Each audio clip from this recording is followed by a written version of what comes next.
कृपया ध्यान दें, गाड़ी संख्या 05159 छपरा से दुर्ग जाने वाली संक्रमण को आमंत्रण देती हुई ट्रेन जिसके आने का समय हो चुका है, लापरवाह रेलवे प्रबंधन की अव्यवस्था पर ना जाएं।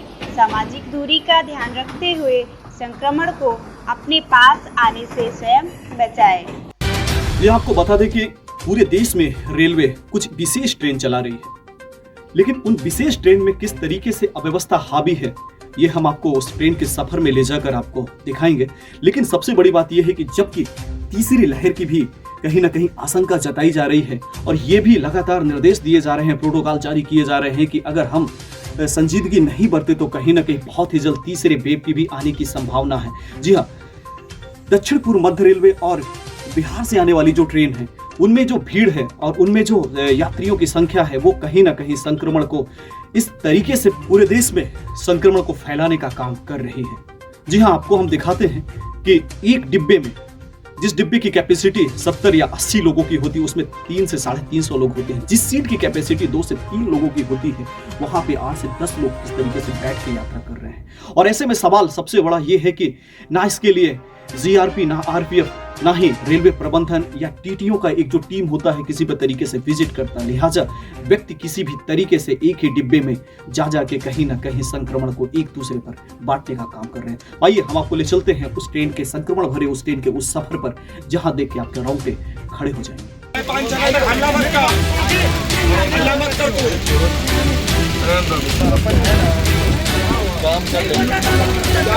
तो कोरोना के दूसरे वेव के बाद जब तीसरे वेव की तैयारी लगातार हो रही है और उससे बचने के लिए वैक्सीनेशन के भी लगातार कार्यक्रम चल रहे हैं और ख़ासतौर से जो इसका सबसे बड़ा असर पड़ा था वो ट्रेन रोक दी गई थी, कुछ स्पेशल ट्रेन चली हुई थी जो लगातार अभी चली भी आ रही है। दोस्तों, हम खड़े हैं सारनाथ दुर्ग एक्सप्रेस में। आपको यहाँ का नज़ारा बता दें कि आप देख सकते हैं कि एक के ऊपर एक व्यक्ति यहाँ पे बैठा हुआ है और कितनी भीड़ है। और सबसे बड़ी बात यह है कि रेल प्रबंधन किसी भी तरीके से ना तो जीआरपी, ना तो आरपीएफ, ना तो और जो रेल प्रबंधन है किसी तरीके से यहाँ पे सूद ले रही। आप ऐसे में देख सकते हैं कि संक्रमण का खतरा कितना अधिक हो सकता है। और ये वो लोग हैं जो एक राज्य से दूसरे राज्य, यानी कि एक बोगी में कम से कम 4 से 5 राज्य के लोग इकट्ठा बैठे हुए होते हैं। मैं साथी कैमरामैन से चाहूँगा कि थोड़ा सा दिखाएंगे पूरी स्थिति यहाँ पर। और ये देख रहे हैं ये बोगी है, किस तरीके से लोग यहाँ पे एक के ऊपर एक, यहाँ पे छोटे छोटे बच्चे हैं और ये पूरी बोगी फुल है।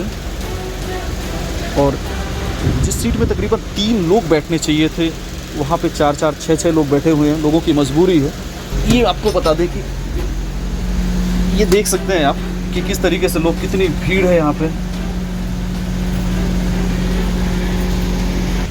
ये दोस्तों दूसरी बोगी है, हम पहली बोगी आपको दिखा रहे थे, ये दूसरी बोगी है। आप यहाँ भी देख सकते हैं, यहाँ तो लगभग पूरा सामान पैक है इसलिए हम उसमें जा नहीं पा रहे हैं।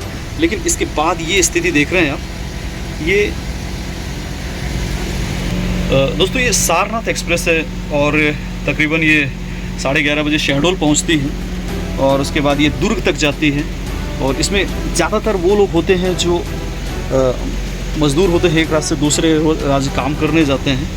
और आपको बता दें कि किसी भी तरीके से रेलवे प्रबंधन द्वारा एहतियात के तौर पर किसी भी तरीके से कोई भी व्यवस्थाएं नहीं की जा रही हैं। लिहाजा कहीं ना कहीं संक्रमण का खतरा अत्यधिक होता हुआ। ये दुर्ग, छपरा दुर्ग है और गाड़ी नंबर है 05159। तो दोस्तों ये शहडोल का रेलवे स्टेशन है और ये दुर्ग छपरा ट्रेन है जिसकी हम अभी अंदर की पूरी तस्वीर आपको दिखा रहे थे। हम आपको दिखा रहे थे कि किस तरीके से एक पैसेंजर के ऊपर 2-2, 3-3 पैसेंजर हैं और एक बोगी में तकरीबन 250-300 लोग हैं। और जिस केबन पे और जिस कुर्सी पे तकरीबन 3 या 4 लोगों के बैठने की व्यवस्था होती, वहाँ पे 8 से 10 लोग यहाँ पे भरे हुए हैं। और मैं पहले भी आपको बता चुका हूँ कि रेलवे किसी भी तरीके से एहतियात के तौर पर व्यवस्था मुहैया नहीं करा रही है और इससे कहीं ना कहीं संक्रमण का खतरा, और जो हम तीसरे वेव की बात कर रहे हैं वो कहीं ना कहीं हम उसको आमंत्रित कर रहे हैं। तो आइए हम आपको बताते हैं कि एक केबिन पे कितने लोग हो सकते हैं और यहाँ पे कितने लोग मौजूद हैं। आइए हम आपको काउंट करके बताते हैं। देखिए ये वाली जो सीट होती है इसमें 1, 2, 3, 4 लोग होते हैं और इसमें महिलाएं, बच्चे सोई हुई हैं। अब नीचे अगर हम देखते हैं नीचे तो 3 4, 5, 6, 7, 8, 9, 10, 11, 12, यानी कि जहाँ पे केवल 8 लोग होने चाहिए वहाँ पे 12 लोग हैं। और अगर पूरे केबिन की बात करें अपन तो इसमें लगभग 16 लोग हैं। तो आप समझ सकते हैं, हालांकि ये भी जो रेलवे के गाइडलाइन आई थी और जो सोशल डिस्टेंसिंग की बात हो रही थी, तो वहाँ पे ये था कि एक सीट पे केवल एक ही व्यक्ति बैठेंगे और उससे कहीं ना कहीं संक्रमण का खतरा कम होगा। लेकिन उसके बाद स्थिति क्या है वो आप देख सकते हैं। ये ट्रेन की स्थिति है। रेलवे प्रशासन लगातार दावा करता है कि रेलवे और ट्रेन बंद होने की वजह से संक्रमण के खतरे कम होंगे, लेकिन यहाँ पे रेल बंद होने से, ट्रेन बंद होने से और ज़्यादा संक्रमण किस तरीके से अपनी चरम सीमा पर आ गया। और जिस तरीके से लोग यहाँ पे, मैं जैसे पहले भी आपको एक चीज़ बताई थी कि यहाँ पे एक राज्य नहीं बल्कि कई राज्य के लोग होते हैं। और जब इतने सारे राज्य के लोग होते हैं, इतने सारी वेराइटीज़ होती हैं, तो कहीं ना कहीं और संक्रमण का खतरा अपने आप में एक चरम सीमा पर बढ़ने की जो आशंका है वो कहीं ना कहीं बढ़ती जा रही है। घर है भूतमुंडा गाँव। अच्छा, इतना भीड़ है, इतने सारे लोग हैं, आपको नहीं लगता कि संक्रमण का खतरा भी यहाँ पे हो सकता है कोरोना वायरस का? हो सकता है भैया, लेकिन ऐसा टिकट बना है तब क्या चलिए। तो दोस्तों, इनकी मजबूरी है, इनकी परेशानियां हैं। ये नहीं जानते कि संक्रमण कैसे फैलेगा, इन्हें तो अपने घर पहुंचने हैं। लेकिन अब जब हम ट्रेन की बात कर रहे हैं और रेल प्रशासन की बात कर रहे हैं, रेलवे की बात कर रहे हैं, पूरे देश में रेलवे की ज़्यादातर जो रूट है, ज़्यादातर ट्रेनें जो बंद हैं। लेकिन सबसे बड़ी बात यह है कि अगर ट्रेन बंद होंगी तो क्राउड बढ़ेगा, भीड़ बढ़ेगी। तो ये कैसी दोहरी नीति है? एक तरफ हम संक्रमण बचाने के लिए और संक्रमण के खतरा से बचने के लिए ट्रेन को बंद कर दिया, दूसरी ओर एक ट्रेन पे तकरीबन जहाँ पे 20 लोग होने चाहिए वहाँ पे 200, 250 लोग हैं। तो ऐसे में कैसे संक्रमण से बचा जा सकता है? यह अपने आप एक बहुत बड़ा सवाल है। रेलवे अगर बहुत ही जल्द इस पर चेता नहीं और बहुत ही जल्द इसमें संजीदगी नहीं दिखाई तो जो तीसरा वेव है वो कहीं ना कहीं उसका सबसे बड़ा कारण रेलवे होगा। इससे तो डेफिनेटली बहुत ज़्यादा हो सकता है संक्रमण। गवर्नमेंट को ये चाहिए कि कम से कम ये उनको जितनी ज़्यादा हो सके ट्रेनें चलाएं, क्योंकि गवर्नमेंट अगर ये चाहती है कि संक्रमण कम फैले और जिसकी वजह से बंद किया है। अब पब्लिक को जाना आना रहता है, रोज़गार है कुछ लोगों का, कुछ अभी जो लॉकडाउन की वजह से अभी जो कुछ जगह खुले हैं, अभी ये सारे रोज़गार वाले ही हैं जो डेली पर्पज़ वाले काम करने वाले हैं। इन लोगों की मजबूरी, इन लोगों को जाना पड़ रहा है, तो इस कंडीशन में जा रहा है। जबकि यहाँ पे स्लीपर में भी अभी स्लीपर तो थोड़ी जनरल में टिकट बुकिंग हो रही है और ये सब वेटिंग वाले ही हैं। इतनी क्राउड होनी नहीं चाहिए थी, लेकिन हो गया। प्रशासन इस पर ध्यान नहीं दे रहा है। उनको मेरे हिसाब से तो प्रशासन को रेलवेज़ को और ट्रेनें लागू करनी चाहिए। तो दोस्तों देखिए, पैसेंजर भी इस बात को स्वीकार कर रहे हैं कि कहीं ना कहीं अगर हम 10 की जगह 2 या 3 ट्रेन चलाएंगे तो काफ़ी ज़्यादा क्राउड होगा और लोगों को कहीं ना कहीं जब अनलॉक हुआ है पूरा देश तो लोग अपने अपने काम के लिए जा रहे हैं और अपने अपने कहना चाहिए रोज़गार के लिए लोग अपने अपने उन क्षेत्रों के लिए जा रहे हैं। तो कहीं ना कहीं लोगों की संख्या बढ़ी है। ऐसे में अगर हम ट्रेनों की संख्या कम करके ही रखेंगे तो निश्चित रूप से संक्रमण का खतरा और ज़्यादा बढ़ता जाएगा, जिसका जीता जागता उदाहरण आप इस ट्रेन पे दे सकते हैं। और इस पूरे मामले में हमारी बात दक्षिण पूर्व मध्य रेलवे के CPRO साकेत रंजन से हुई।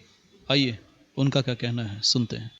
सर, ऐसे में कैसे संक्रमण को हम रोक पाएंगे और जबकि उसमें 3 से 4 प्रदेश के लोग होते हैं और संक्रमण का खतरा और ज्यादा खतरनाक हो जाता है। जिसमें किसी भी तरीके से, क्योंकि हमने वहां से रायपुर तक का सफर तय किया और हमने कहीं भी नहीं देखा कि GRP अंदर आई हो या आपका RPF अंदर आया हो अथवा रेल प्रबंधन उसकी निगरानी की हो। तो ये तो बिल्कुल पहले जैसे स्थिति, मतलब सामान्य स्थिति जो हुआ करती थी 2-3 साल पहले, वो स्थिति थी। मैं आपसे जानना चाहता हूँ सर कि ऐसा क्यों? हाँ, देखिए 2 चीजें हैं इसमें। पहली बात तो ये कि वो दुर्ग छपरा ट्रेन है ना? वो छपरा से आ रही थी ना? जी हाँ, छपरा से आ रही थी। तो हो क्या रहा है कि एक तो जो हमारा ओरिजिनेटिंग स्टेशन है वहां पर ये है कि केवल उन्हीं लोगों को चढ़ने की अनुमति है जहां जिनका के पास की टिकट कंफर्म है। पहली बात तो ये जो हमारे है। बाकी देखेंगे आप CCR में, शायद आप अगर प्लेटफॉर्म पर आए होंगे तो बिना टिकट के संभवतः आप भी अंदर नहीं होंगे, प्रॉपर टिकट लेके ही आए होंगे। और हम व्यवस्था हर एक स्टेशन पर किए हुए हैं कि बिना प्रॉपर टिकट के कोई अंदर ना आए। अंदर नहीं आएंगे तो अंदर चढ़ेंगे नहीं। ठीक। अब जहां तक भीड़ की बात है जनरल डिपो में, तो ये निश्चित तौर पर दुर्भाग्यपूर्ण है कि उतने सारे लोग एक साथ थे इसमें तो इसमें तो थोड़ा सा तो जागरूकता लोगों को भी रहनी चाहिए। और हमारे तरफ से तो ये है कि जहाँ पूरे सीसीआर में आप पूरे देख लेंगे, कटनी से लेकर के पूरा नागपुर तक हमारा है, तो वहां पर हमने ये रूल बनाए हुए है कि कोई प्रॉपर टिकट के बिना कोई अंदर आ ही नहीं सकता है। लेकिन अगर बाहर से कोई ट्रेन आ रही है हमारे पास, तो अब इसमें थोड़ी सी प्रॉब्लम होती है कि बाहर की ट्रेन अगर आ रही है तो हम किस तरह यात्रियों को उतारे, तो कहाँ उतारे, हम तो उतार नहीं सकते उनको जो चढ़े हुए हैं। वो तो एक तरह से दिक्कतें हो जाएगी अगर हम उतार दें किन्हीं को तो। लेकिन हमारे तरफ से बार बार ये कहा जाता है कि जितनी सीटें हैं उतने ही लोग आएंगे, और बिना प्रॉपर टिकट के हम किसी को ट्रेन में बैठने नहीं देंगे। जी भैरव यहाँ साहब, प्लेटफॉर्म के चूंकि अंदर। चूंकि हम विधवा टिकट लेके गए थे, लेकिन आपको बताएं कि शहडोल से लेकर रायपुर तक में किसी ने भी चेक नहीं किया, और किसी ने भी, और आपसे बताएं कि पूरे जनरल डिब्बे में ही हमने हाँ, सफर हाँ, किया। हमारा हाँ, मतलब यह है कि नियम ठीक है बनाए, और कहीं ना कहीं उनसे ज्यादा, यात्रियों से ज्यादा संजीदगी हमारी है, तभी तो हम बहुत सारी हाँ, ट्रेन बिल्कुल कैंसिल बिल्कुल कर दिए, सही बात, सही ट्रेन बात, कैंसिल कर दिए। सही कह रहे हमारे हैं। जीआरपी होते हैं, हमारी स्थितियां बनती, पूरा देश सोशल डिस्टेंसिंग की बात करता है, लेकिन आप समझिए जिस कमरे की स्थिति 10 लोगों की हो, वहां पे 150 लोग कैसे वहां पे होंगे। बिल्कुल आप कह रहे हैं तो बिल्कुल मैं इसको मानता हूँ कि यहाँ पे और ये बहुत ही पहली स्थिति नहीं है, ये तकरीबन जो है देखिए हर ट्रेन के जो जनरल डिब्बे हैं। प्रैक्टिकली में बात, आप जो बातें कह रहे हैं बिल्कुल प्रैक्टिकल रूप से सही है, मैं उसको मान रहा हूँ कि ऐसी प्रॉब्लम जा रही है। ठीक है, पहली प्रॉब्लम क्या है कि जहां से ट्रेन ओरिजिनेट हो रही है, कम से कम वहां के लोगों को, वहां के स्टेशन को या चाहिए कि कम से कम उतने लोग ना बैठने दें, या जो ही जिनके पास प्रॉपर टिकट, कंफर्म टिकट है, वही चढ़ेंगे। अब दिक्कत क्या, देखिए प्रैक्टिकल दिक्कत बता रहा हूँ आपको क्या है। अब वो ट्रेन छपरा से आ रही है, रास्ते में बहुत सारे स्टेशन आए होंगे जहां पर लोग चढ़े होंगे और वो भर गया डिब्बा। वास्तव में ऐसा तो होना नहीं चाहिए था। जितने लोग हैं, जितने सीटें हैं, जिनके पास टिकट कंफर्म, उन्हीं को बैठने देना चाहिए था। और इस तरह स्थितियां दुर्भाग्यपूर्ण है, लोग भी मानते नहीं है, वो भी जबरदस्ती अब किसी तरह किसी साहब, हमारे पास छोटे छोटे स्टेशन में टीटी चढ़े। का पैनल होता है, हमारे पास जीआरपी होते हैं, हमारे पास नहीं नहीं, देखिए आपके। वो सही, आप सही कह रहे हैं, सब कुछ होते हैं, बट क्या है कि अब लोग अगर एक बार ट्रेन में चढ़ गए हैं तो फिर उनको उतारना कहाँ उतारे, बताइए आप बताइए। जो ट्रेन लोग बिहार से आ रहे होंगे, उनको अगर मैं शहडोल उतार देता, उमरिया उतार देता या कहाँ, तो उनके लिए कोई व्यवस्था नहीं हो पाएगी ना। फिर तो साहब, जितनी ट्रेन बंद की गई हैं वो सारी ट्रेन चालू करा दी जाए, तो कम से कम ये होगा कि लोग तो कम से कम एक ट्रेन में तो मजबूरन में नहीं जाएंगे, भीड़ क्योंकि तो हमारा पहले भी जो इसी, उद्देश्य है, हमारा जो रेलवे का उद्देश्य है। मैं बिल्कुल आपके उद्देश्य से सहमत हूँ, रेलवे के उद्देश्य से भी मैं सहमत हूँ, जानकार हूँ। बट ये कहीं ना कहीं लोगों को भी तो जागरूक होना पड़ेगा ना, कि लोग कम से कम इस तरह यात्रा ना करें, जो इस तरह की यात्रा कर रहे हैं। साहब, मैं शहडोल से चढ़ा, उमरिया वाले को नहीं पता कि मैं शहडोल से चढ़ने वाला हूँ, मेरी टिकट है। हम क्यों ऐसे लोगों को टिकट देते हैं जब हमारी कंफर्म हो जाती है, सीट कंप्लीट हो जाता है, उसके बाद हम टिकट क्यों दे रहे हैं? और जो फिर नॉन टिकट वाले, उनको अंदर कैसे आने दे रहे हैं? हाँ, दैट इज रॉन्ग, ये गलत है। अगर इस तरह की बातें हुई है तो मैं बात करता हूँ, स्टेशन, हमारे स्टेशन में कम से सर, कम ऐसा नहीं होना चाहिए। इसलिए मामला काफी ज्यादा नहीं, गंभीर है, सही कह रहे हैं, क्योंकि संवेदनशील मामला है ये, देखिए। कहीं ना कहीं देखिए, अभी जो दूसरी वेव आई इतनी खतरनाक थी, उसका सबसे बड़ा कारण ये था, जितने जानकार जो डॉक्टर डिपार्ट है वो कहता है कि अन्य राज्यों के लोग आपस में जब एक साथ मिले तो कहीं ना कहीं उसका वेरिएशन थोड़ा सा जो है अपडेट हुआ, और उसके वजह से ज्यादा ये खतरनाक हो गया। तीसरे वेव की भी चिंता है हम सबको। फिर अगर इतनी सही ज्यादा बात। संजीदगी नहीं होगी तो फिर कहीं ना कहीं हम जिस उद्देश्य के साथ ट्रेन को बंद किए हैं वो तो और ज्यादा खतरनाक साबित होगा। बिल्कुल, ट्रेन का बंद तो करने का उद्देश्य था ही कि जो तो लोगों में ट्रांसमिशन हो रहा है ये रुक जाए। जो आप सही कह रहे हैं, जो उद्देश्य है, तो उद्देश्य तो ही है हमारा। हर किसी के हाँ, लिए, बिल्कुल मैं केवल भेजूंगा वहाँ की इसको, बात नहीं कंसर्न है। के पास मैं जरूर भेजूंगा। आप इतने संवेदनशील होकर मेरे से बात कर रहे हैं, और जी। बढ़िया है कि